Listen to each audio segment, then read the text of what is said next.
A lo largo del planeta existen ciertos distritos que, situados en las zonas más pobres de una ciudad, cuentan con altas tasas de criminalidad, siendo en América y África, donde se sitúan los más complicados.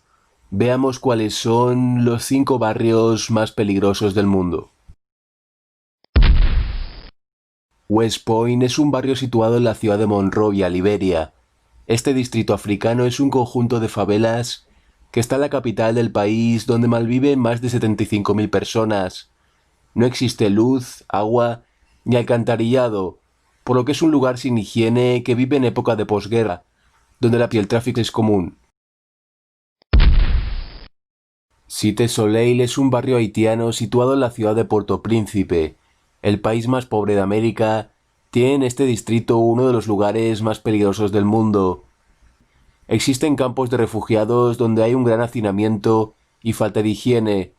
En Cité Soleil es común los robos y los asesinatos. Ciudad de Renacimiento es un barrio mexicano localizado en la población de Acapulco.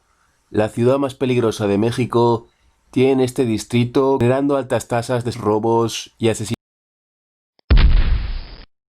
Petare es un barrio venezolano situado en la capital del país, Caracas. Es la favela más grande de toda Latinoamérica, donde las chabolas se extienden por toda la zona. El drama político que vive una de las naciones más inseguras del mundo deja a este como el distrito más peligroso. Barrio Medina es un distrito hondureño situado en la ciudad de San Pedro Sula. Localizado dentro de la ciudad más peligrosa del planeta, Barrio Medina está considerado el barrio más inseguro del mundo, ya que cuenta con unas tasas exageradas en robos y sobre todo asesinatos.